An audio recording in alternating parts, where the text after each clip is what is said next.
Hey 12th standard students, this is Vamakshi Verma from Canals Academy, and today's video is all about solid state. So here we are going to solve few questions related to solid state with respect to your entrance exams. Okay, and I know that you have already studied this chapter very well for your board exams, but still for your entrance exams I would like to suggest you few things that you should focus on with respect to this chapter. So you had many tabular forms which you may have neglected during the board exams, but you should go through all the tabular forms. Those are given in your solid state chapter for your entrance exams. Okay, like the packing fraction, the Bravais lattices tabular form, radius ratio, the values, the ranges, those are given in the radius ratio table, and all the type of crystal structures. Okay, packing fractions, every tabular form you should go through it, okay, for your entrance point of view. So here I have few questions related to this chapter. So let's get started. So the very first question here is, the three states of matter are solid, liquid and gas. Which of the following statement is or are true about them? So the very first option is, gases and liquids have viscosity as a common property, but this is a clearly false statement. Why? Because viscosity is a property of liquids and not of gases. The second statement says that the molecules in all the three states possesses random translational motion. So translational motion is nothing but a type of linear motion. Okay, so all the three states does not possess translational motion because solids are very tightly and compactly packed, so they do not possess random translational motion. Okay, now the third option says that gases can't be converted into solids without passing through the liquid phase, and yes, definitely this is the correct option because gases को जब solids में convert करना होता है तो liquid phase के through जाना ही पड़ता है. ठीक है, so this is a true statement. But let's see the fourth statement also.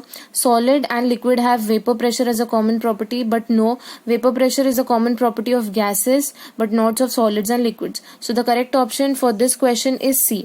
Okay, gases can't be converted into liquids without passing through through the liquid phase. Okay, now the second question. Constituent particles of solids have translational, rotational, vibrational motions, or all of the above motions. So let's see what is these type of motions. So translational motion is nothing but a kind of linear motion where the molecules just move linearly, okay, back and forth type of motion. Vibrational motion is like if there is a molecule, it will vibrate on its mean position, okay, up and down. Rotational motion means if there is a molecule, it will rotate on its axis. Okay, so these are three kind of motion, and yes, the correct option for this is all the above type of motion. Solids do perform transitional motion, but on a very small scale. Okay, because if solids do not perform transitional motion, that means the solid is an ideal solid, but there are no solids which behave ideally. Okay, so it can move transitionally also. Okay, so the D option is the correct option. Let's go with the third question. A single substance that exists in two or more forms is called what? Okay, but now here it is clearly mentioned the substance only exists in two or more forms. There is nothing given as similar forms. Okay, so what is the option? Polymorphous. Poly means many, morphs means types of structures. Okay, isomorphous means, iso means same, and morphous again means structures. Amorphous is a kind of solid. Okay, we have studied two types of solids. First one was crystalline and the second one was amorphous. So this amorphous is a kind of solid. Monomorphous is nothing but which has only one type of structure. Mono means one and morphous again means structure. So the correct option for this is polymorphous. You might get confused between the two options, that is polymorphous and isomorphous, but here there is nothing given as same type of structures. So the correct option would be polymorphous and not isomorphous. Okay, now let's go with the fourth question. Fourth question says that glass is a dash. Okay, now the option says you microcrystalline solid, supercooled liquids, gel, or polymeric mixtures. So definitely the correct option is supercooled liquids, because glass is a amorphous solid, and amorphous solid is also known as a supercooled liquid. Okay, because microcrystalline solid, polymeric mixtures, and gel, any which ways you have not studied in the solid state chapter. Now fifth question, which among the following shows anisotropy? So if you have revised your chapter very well, you must know that anisotropy is the behavior of crystalline solids and not of the amorphous solids. Okay, amorphous solids possesses isotropic behavior. Now the difference between isotropic and anisotropic is, if your substance follows isotropic behavior, it means if any type of property is studied in any kind of direction, it will show same values. Okay, but if the direction is changed, okay, if the direction is changed and the values also changes, if the properties also changes, okay, so then it shows anisotropy behavior. Okay, and this is seen in the crystalline solids only. So from this option, glass is an amorphous solid, barium chloride is a crystal, wood is again amorphous, and paper is also amorphous. So the correct option would be barium chloride. Let's go with the next question. Amorphous substances show dash. Okay, so there are four options given, and again there are four options given, that which of the option is correct. So let's see. Short and long range order, short range order, long range order have no sharp melting point. So amorphous, this is amorphous, this is not amorphous, this is amorphous. So amorphous substances do not possess a short and long range order. Okay, so this statement is wrong, and again long range order is also wrong. Yes, it do possesses short range order, and it does not have the sharp melting point. So the correct option is D, which says B and D are correct. Now what is order? Order means the type of arrangement. Okay, so in amorphous substances, the type of arrangement changes in every step. Okay, there are no type of arrangements, proper arrangements available in amorphous solids, but they are available in crystalline solids, as you have studied in your solid state very well. Let's go with the seventh question. To study anisotropy, which of the following properties are used? So I just explained you anisotropy. In anisotropy, we study all kind of physical properties. Okay, so refractive index, electrical conductance, dielectric constant, yes, all of these can be studied by using the anisotropic behavior. So the correct option would be all of these. Okay, now the eighth option says you that a crystalline eighth question, I'm so sorry. Eighth question says you that a crystalline solid, the first option is has no definite melting point, changes abruptly from solid to liquid when heated. The third option says undergoes deformation of its geometry easily, and the fourth option says has an irregular three-dimensional arrangement. So these two statements are wrong, because it does not have irregular three-dimensional structures. It has regular three-dimensional arrangements. Okay, the C option is also incorrect. Why? Because it undergoes deformation of its geometry easily. No, it does not undergoes deformation of its geometry easily. The first option, again you can see this as has no definite melting point, but crystalline solids have very much sharp and definite melting point. Okay, so this is a wrong option. The last and only option remains here is changes abruptly from solid to liquid when heated. Yes, this option is correct. So the correct option is crystalline solids changes abruptly from solid to liquids when heated. Okay, now let's go with the ninth question. Which of the following do not match? Okay, so we have to see which of the options do not match. So first is P4O10, and this is given as a molecular solid. So P4O10 is formed by the subunit of PO4, that is phosphate. Okay, so phosphate molecules जब बहुत सारे connect होते हैं तो वो molecular solids बनता है. And yes, PO4 that is phosphate group is definitely a molecule, so this is a molecular solid. So this is a correct match. Next is given as SiC, that is silicon carbide, and silicon carbide forms a covalent solid because it forms a covalent bond. Okay, so yes, this is also a correct match. Next says you that plastic is an amorphous solid. Yes, definitely plastic is an amorphous solid. Okay, so this is also a correct option. This is also a correct match. Graphite and metallic solids. No, graphite is not a metallic solid because graphite is composed of carbon, only carbon, and carbon is not a metal. Okay, so the correct option that do not matches is graphite, that is metallic solid. Let's go with the 10th question. Which is the main point of distinction in the metallic and ionic solids? Metal और ion के बीच में कौन सा एक point बहुत ज्यादा distinct होता है? Let's see. Packing of the constituent particles. Packing दोनों में प्रॉपर तरीके की होती है. क्रिस्टलाइन है तो दोनों क्रिस्टलाइन सॉलिड्स हैं. ठीक है, तो क्रिस्टलाइन है तो कोई ना कोई टाइप की पैकिंग प्रॉपर रहेगी ही. तो पैकिंग बहुत ज्यादा डिस्टिंक्ट प्रॉपर्टी नहीं है जिसको हम डिस्टिंग्विश कर सकते हैं. Second is attractive forces in the constituent particles. So no, attractive forces भी होते हैं मेटालिक में. अट्रैक्टिव फोर्सेस उतने नहीं होते हैं. आयोनिक सॉलिड्स में ये अट्रैक्टिव फोर्सेस होते हैं, but still this is not a distinct point. The very distinct point is mobility of constituent particles. Why? Because metallic solids को जब हम कोई भी सॉल्वेंट में डिसॉल्व करते हैं तो वो अपने आयंस में कन्वर्ट नहीं होता है, and this does not behave as an electrolyte specially. But ionic solids को जब हम कोई भी सॉल्वेंट में डिसॉल्व करेंगे तो वो एक टाइप का इलेक्ट्रोलाइट बिहेव करेगा. ठीक है, तो mobility of constituent particle is the correct answer. Melting and boiling points, तो no, this is any which ways no distinction point between metallic and ionic solids because दोनों के मेटालिक और ionic solids के melting और boiling point में काफी ज्यादा difference होता है. ठीक है, सो now let's see the 11th question. For a covalent solid, the particles which occupy the lattice points are. Now the options given are, okay, now you have to see the covalent solid. So let's see the option. Ions occupy the lattice position of the ionic solids mainly. Molecules जो होते हैं वो molecular solids में होते हैं. Lattice points पे molecules अगर present है इसका मतलब है कि मॉलिक्यूलर सॉलिड्स है. इलेक्ट्रॉन्स प्रेजेंट है तो इसका मतलब है कि मेटालिक सॉलिड होगा.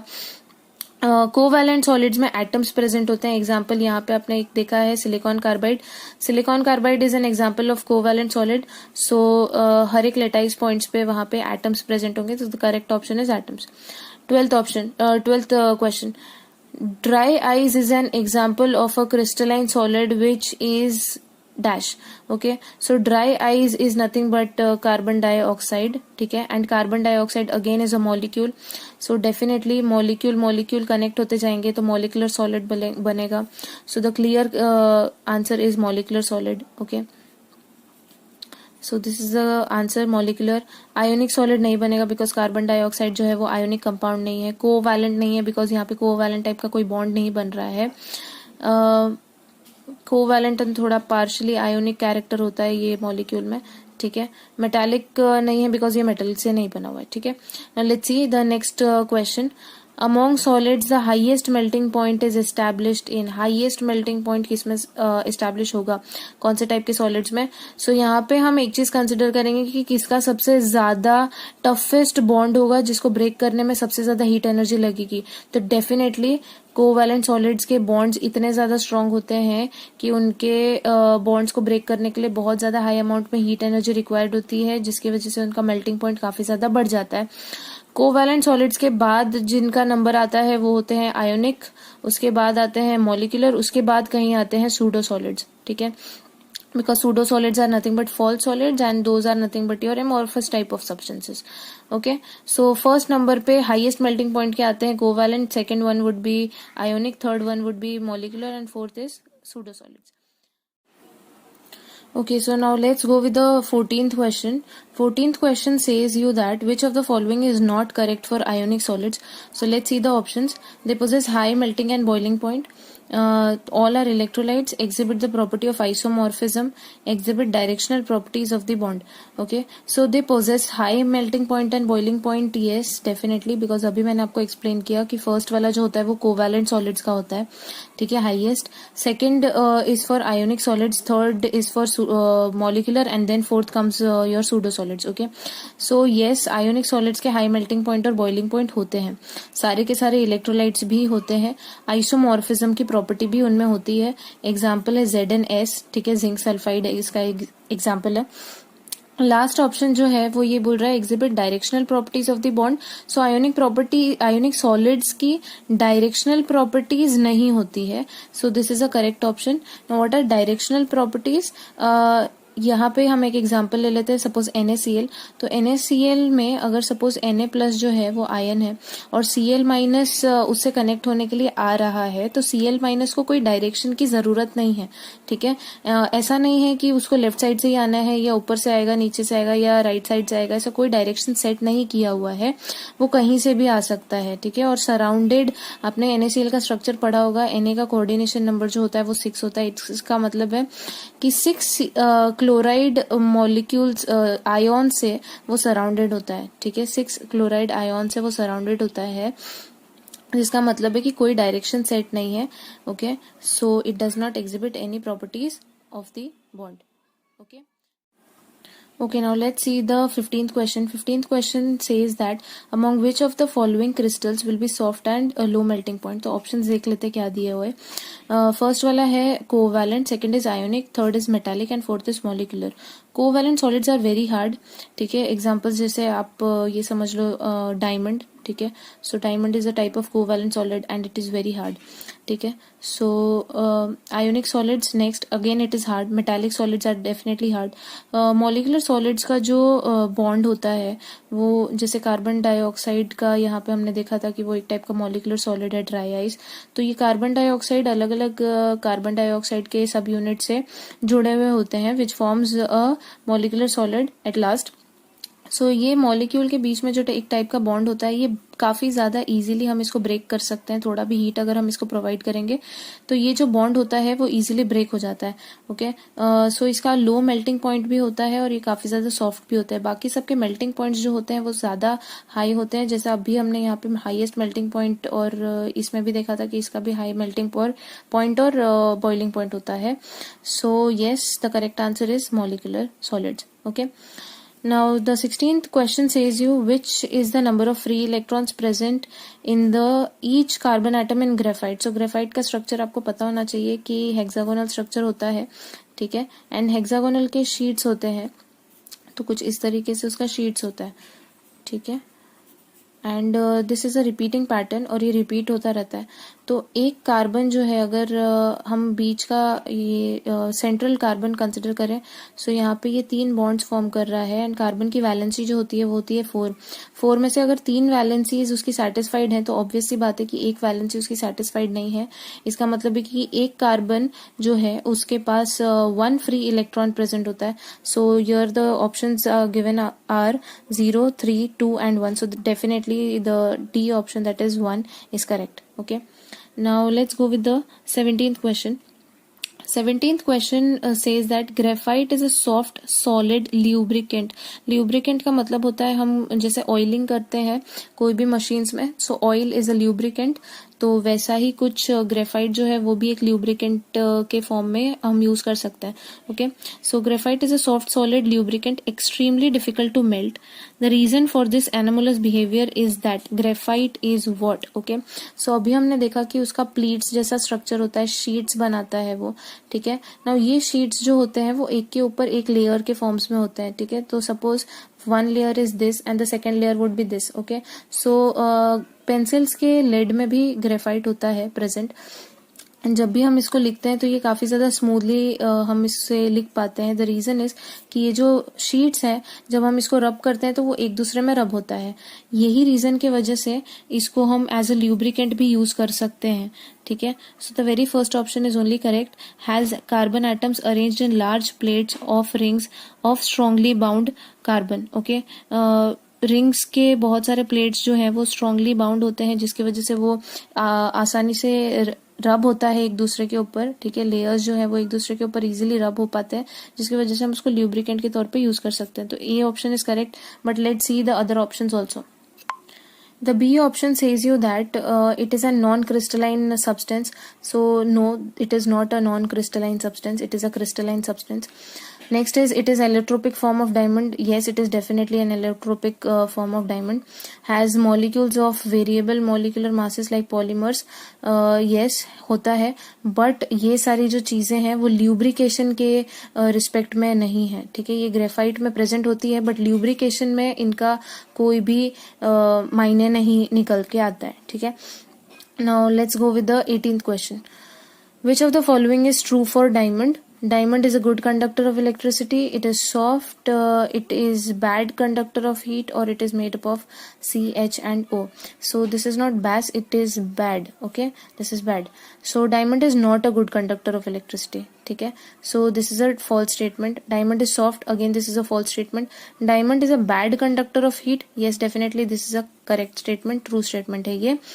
CHO यानी कि कार्बन, हाइड्रोजन और ऑक्सीजन से बना हुआ है. नो, डायमंड जो है वो पूरा का पूरा सिर्फ और सिर्फ कार्बन से बना हुआ होता है, ठीक है. So again this is a false statement. So the only correct statement is C, which is diamond is a bad conductor of heat. Okay, so now let's see the 19th question. 19th question आपको बोल रहा है diamond, graphite, fullerenes have respectively hybridization of carbon. So here respectively word का मतलब है कि पहले आपको डायमंड का आंसर देना है, फिर ग्रेफाइट का, फिर फुलरीन्स का, ठीक है. सो ये आंसर हाइब्रिडाइजेशन बताने के पहले यू जस्ट हैव टू सी कि कौन से टाइप के बॉन्ड्स कहाँ पे बन रहे हैं, ठीक है. तो कार्बन जो है वो सिंगल बॉन्ड बनाता है, टेट्राहीड्रल स्ट्रक्चर होता है. ग्रेफाइट जो है वो नॉर्मली हेक्सागोनल होता है, बट ये जो है ये बेंजीन रिंग से ही बना हुआ होता है, ठीक है, प्लेट्स इसके. और इसी स्ट्रक्चर को जब हम फोल्ड करके एक बॉल में कन्वर्ट कर देते हैं, soccer ball type, so it becomes your fullerenes, ठीक. ओके, तो यहाँ पे जो है ये सिंगल बॉन्ड यूज हुआ है, इसीलिए हम ऐसा बोलते हैं. जब सिंगल बॉन्ड होता है तो the hybridization is sp3. If it is double, the hybridization becomes sp2, and if it is triple, the hybridization is sp. okay, so diamond में सिंगल बॉन्ड है, इसलिए sp3 हाइब्रिडाइजेशन होगा. ग्रेफाइट में because पहले double bond था, तो इसलिए sp2 होगा. और सेम अप्लाइज टू योर फुलरीन्स. सो फुलरीन्स में भी sp2 हाइब्रिडाइजेशन ही होगा. सो here the correct option becomes D, that is sp3, sp2 and sp2. Let's go with the 20th question. 20th question says you that about C60 molecules of fullerenes, which of the following is or are correct? Okay, so you have to find out the correct statement. Let's see. First option says that it has a shape like soccer ball. Okay, second option says you that it contains 20 hexagonal rings and 12 pentagonal rings. Option C says you that A and B both are the correct option. And option D says you that each carbon is sp hybridized. Okay, now अभी हमने देखा था कि fullerene का जो hybridisation होता है वो sp नहीं sp2 होता है. So this is an incorrect statement. Soccer ball के शेप का होता है. Yes, definitely C60 molecules of fullerene are like your soccer balls. Okay, option B जो है वो ये बोल रहा है 20 hexagonal rings and 12 pentagonal rings. So yes, this is again a correct statement because सारे के सारे हेक्सागोनल रिंग से अगर हम सॉकर बॉल का शेप क्रिएट करना चाहें तो वो नहीं बन पाएगा. सो वहां पे हमको कुछ पेंटागोनल रिंग्स की भी रिक्वायरमेंट होती है. So it contains 20 hexagonal rings and 12 pentagonal rings. So option C, that is both A and B are correct, is the correct answer. Okay, now let's see the 21st question. Atoms C and D form FCC crystalline structure. Okay, so you have two atoms basically, C and D. C atoms are present in the corner of the cube and D is at the faces. And what is the formula of the compound? So this is a very simple question. अगर आपने solid state को बहुत अच्छे से पढ़ा है तो ये वाला question आपके लिए बहुत easy होगा, because corners पे जो atoms होते हैं, अगर suppose कि ये मेरा एक cube है और मैं कॉर्नर्स की बात करूँ तो हम ऐसा बोलते हैं कि कॉर्नर्स का, सारे कॉर्नर्स का, 8 कॉर्नर्स का मिला के टोटल मॉलिक्यूल बिकम 1. ओके, तो सारे कॉर्नर्स में 1/8 पार्ट होता है और सारे जितने भी कॉर्नर्स हैं वो 8 कॉर्नर्स हैं, तो सबको मिलाएंगे तो एक मॉलिक्यूल तो सिर्फ कॉर्नर पे होता है. ठीक है, तो इसका मतलब सी एटम जो है वो सिर्फ सिंगल है. तो सिंगल वाले सी के ऑप्शंस हमारे पास 3 है, ए, बी एंड डी. सी जो है वो एनी विच वेज इनकरेक्ट है. ठीक है, let's go with the D. तो डी जो है वो आपके फेसेस में प्रेजेंट है and total faces that are present is nothing but 6. Okay, तो एक क्यूब में 6 फेसेस प्रेजेंट होते हैं और 6 फेसेस जो है वो दो साइड से, दो क्यूब से अपना वो फेस शेयर कर रहे होते हैं. ठीक है, सो ये एक टाइप का जो फेस है, ये this face is shared by 2 cubes. One is this itself और दूसरा जो होगा वो उसके बाजू वाला क्यूब होगा. तो इसका मतलब है कि यहाँ पर जो मॉलिक्यूल होगा वो हाफ ये क्यूब से शेयर होगा और हाफ दूसरे क्यूब से शेयर होगा. तो एक फेस में जो मॉलिक्यूल का शेयर होता है फेस में वो होता है हाफ. तो there are total 6 faces and half multiplied by 6 is nothing but 3. So faces में जो मॉलिक्यूल्स प्रेजेंट होते हैं वो 3 होते हैं. तो डी जो है वो फेस में प्रेजेंट है, इसलिए डी का जो आंसर होना चाहिए वो होना चाहिए 3. So the correct answer here is C D 3. Okay, 1 molecule of C and 3 molecules of D. Okay, let's go with the 22nd question. 22nd question says you that which lattice point are not correctly matched in the following. So lattice points का मतलब क्या होता है? सबसे पहली बात, lattice points मतलब suppose कि अगर मेरे पास एक क्यूब है तो वो क्यूब में कौन से पॉइंट्स पे एक मॉलिक्यूल प्रेजेंट है या आयन या एटम कौन से पॉइंट पे प्रेजेंट है, और जितने भी पॉइंट्स पे एक क्यूब के अंदर जितने भी पॉइंट्स पे मॉलिक्यूल्स, एटम्स, आयंस प्रेजेंट होंगे, those are nothing but my lattice points. So एक सिंपल क्यूब में 8 लेटाइस पॉइंट्स होते ही हैं बिकॉज कॉर्नर्स पे जो है 8 कॉर्नर्स है और 8 कॉर्नर्स पे मॉलिक्यूल्स होते हैं प्रिमिटिव क्यूबिक लेटाइस सेल में. ठीक है, so there are 8 lattice points definitely present in the simple primitive cubic cell. Okay, face centred में फेसेस पे भी आ जाते हैं, तो there are 6 faces, so 6 add up हो जाते हैं 8 में. ठीक है, so the total becomes 14. Now this is a cubic structure. Tetragonal structure भी वैसा ही टाइप का कुछ रहता है बट वो थोड़ा सा ट्विस्टेड होता है. तो 14 ही रहेंगे वहां पर भी बिकॉज अगेन 8 कॉर्नर्स होंगे वहां पर भी एंड 6 फेसेस होंगे. So 8 + 6 becomes again 14. So this is correctly matched. Body centred में 8 होते हैं कॉर्नर्स पे. ठीक है, 8 corners are present, so 8 lattice points corners पे ही हो गए. और एक जो है वो बॉडी सेंटर्ड यानी कि पूरा का पूरा मॉलिक्यूल जो एक सेंटर में प्रेजेंट होता है एक यूनिट सेल के, सो उसको भी हम काउंट करते हैं. ठीक है, सो बॉडी सेंटर्ड का जो 9 है वो भी करेक्ट आंसर है. Simple cubic 12 is your wrong answer because simple cubic में 8 पॉइंट्स ही होने चाहिए थे, यानी कि simple cubic is nothing but your primitive type of cell. So यहाँ पे 8 ही होना चाहिए था बट यहाँ पे 12 दिया हुआ है, so this is not correctly matched. The correct option is D.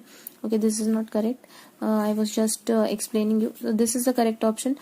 Simple cubic 12 and it is not correctly matched. Let's go with the 23rd question.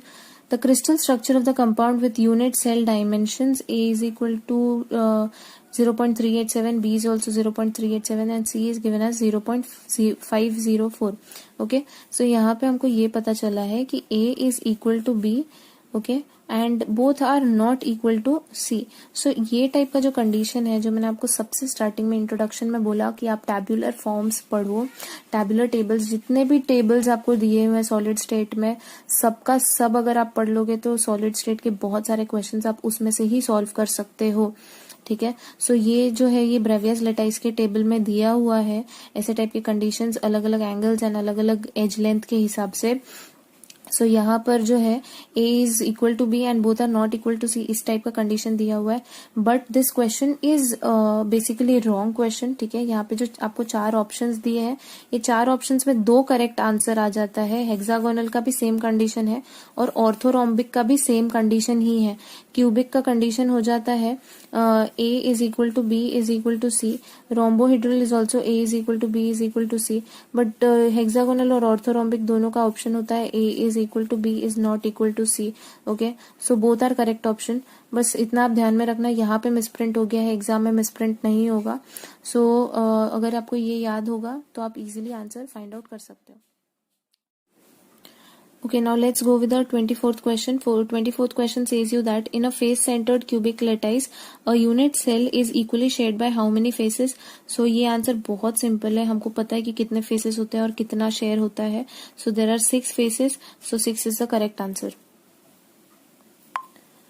Okay, let's go with the 25th question. 25th question says you that sodium and magnesium crystallizes in BCC and FCC type crystal respectively.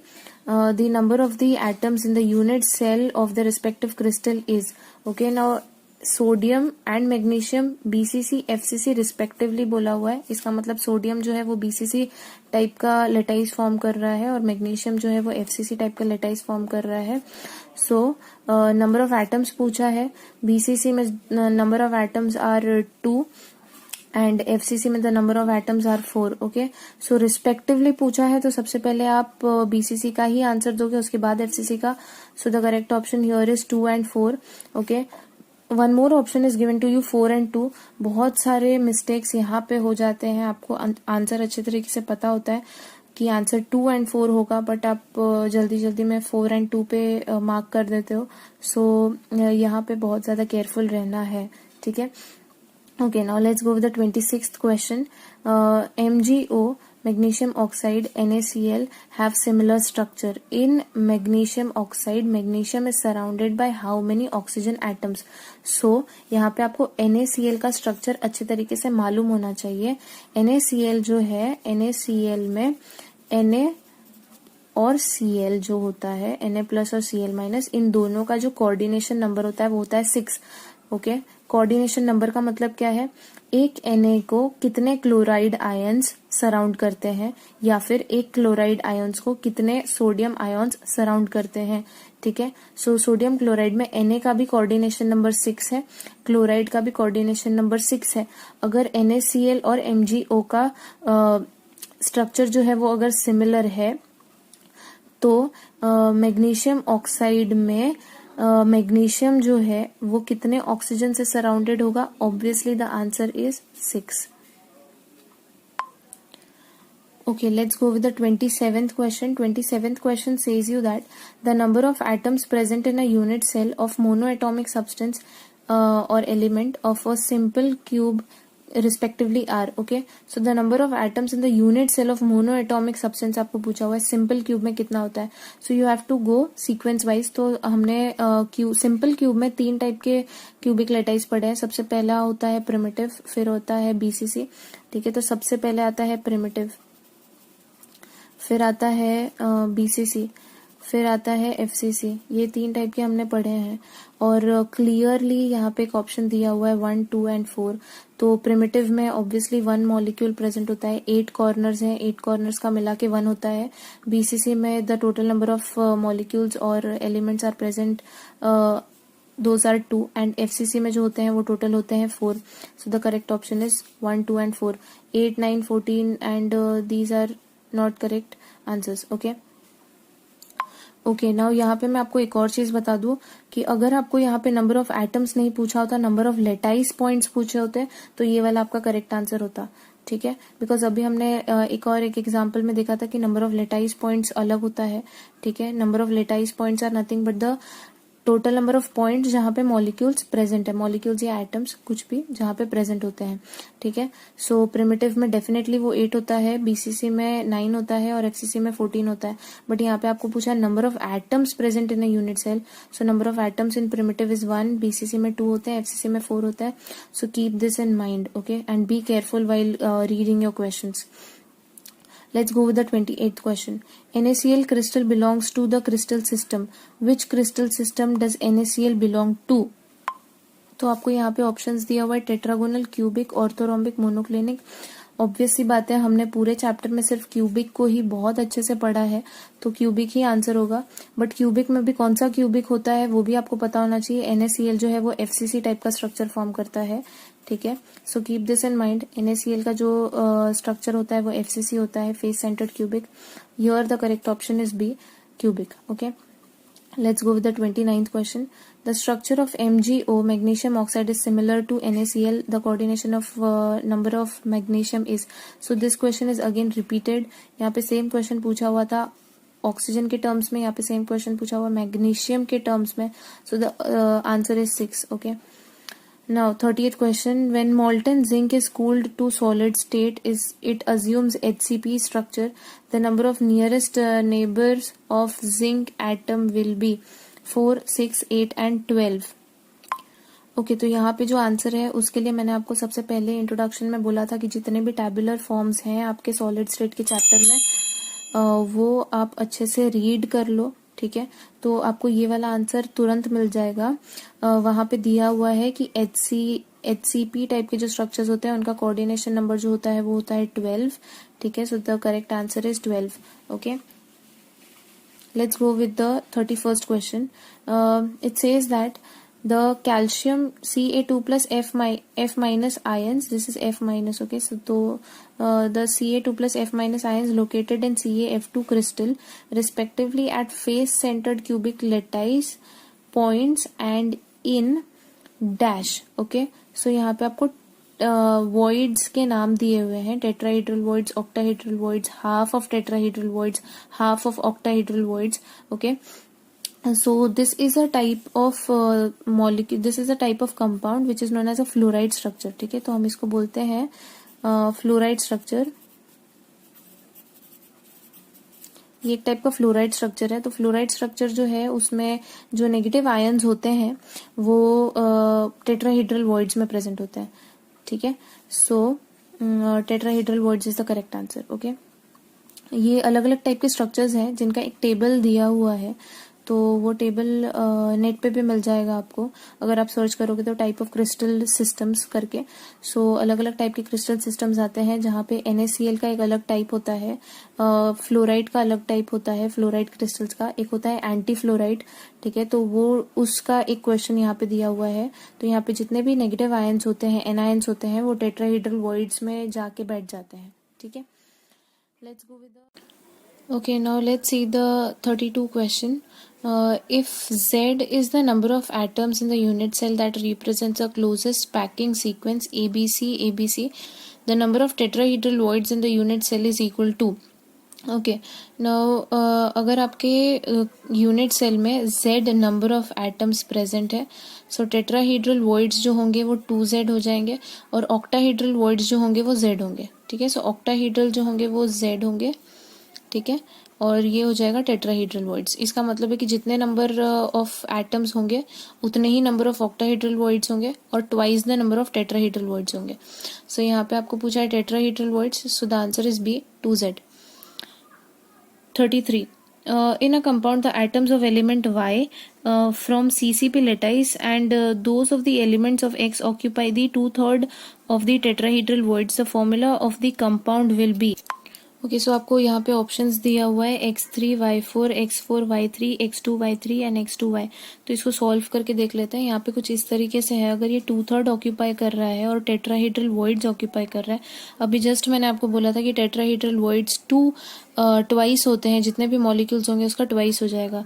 ठीक है, सो यहाँ पे X है और ये 2/3 occupy कर रहा है. इसका मतलब है कि ट्वाइस में से ये 2/3 ऑक्यूपाई कर रहा है, तो ट्वाइस का 2/3 कितना हो जाएगा, 2/3 into twice. Okay, so this becomes 4/3. इसका मतलब X जो है वो कितना टेट्राहेड्रल वॉइड्स ऑक्यूपाई कर रहा है, 4/3.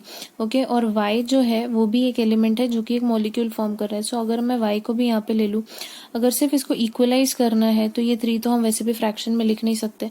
ठीक है, सो अगर इसको इक्वलाइज करना है यानी कि मुझे ऐसा बताना है कि 2/3 पार्ट जो है वो टेट्राहेड्रल वॉइड्स का ऑक्यूपाई किया हुआ है X ने. सो यहाँ पे सिर्फ इसको इक्वलाइज करने के लिए हम इसको ऐसे लिख सकते हैं, मल्टीप्लाई करके, लॉजिकली मल्टीप्लाई करके यहाँ पे, तो ये हो जाएगा Y3X4. ओके, सो यहाँ पे क्या हो गया, हमने 3 से सिर्फ मल्टीप्लाई कर दिया तो ये 3 से मल्टीप्लाई हो जाएगा और यहाँ पे जब मल्टीप्लाई करेंगे तो ये 3 कैंसिल हो जाएगा. ठीक है, यहाँ पे 3 से मल्टीप्लाई करेंगे तो ये 3 कैंसिल हो जाएगा. सो Y3X4 जो है वो आपका करेक्ट आंसर है and this is nothing but your option number B, X4Y3. Okay, so ये इस हिसाब से होता है, जहाँ पे आपको टेट्राहेड्रल वॉइड्स 2/3 कवर हो रहे थे ट्वाइस में से, ठीक है। सिर्फ उसको सॉल्व किया तो 4/3 आंसर मिला। 4/3 को जब हम इसमें सब्सटीट्यूट करेंगे यहाँ पर, तो 4/3 एक्स में कितना हो जाएगा उस हिसाब से मल्टीप्लाई करके, तो ये हमको आंसर मिलता है। Let's go with the 34th question. It says you that the fraction of total volume occupied by the atoms present in the simple cube is, okay. It is asking you the fraction of total volume occupied by the atoms present in the simple cube. So इसका एक छोटा सा table है जो कि आपके text book में नहीं दिया हुआ है, बट आप उसको इंटरनेट पे ढूंढोगे तो आपको मिल जाएगा। पैकिंग फ्रैक्शन के नाम से वो टेबल है, ठीक है। बट मैंने यहाँ पे आपको लिख के दिखाया हुआ है कि सिंपल क्यूब का जो होता है पैकिंग फ्रैक्शन वो होता है π/6, BCC का इट इज √3 π/8 एंड FCC का it is nothing but √2 π/6। Okay, so यहाँ पे आपको पूछा हुआ है सिंपल क्यूब का, तो सिंपल क्यूब का आंसर हो जाएगा π/6 which is nothing but your option number A. Okay.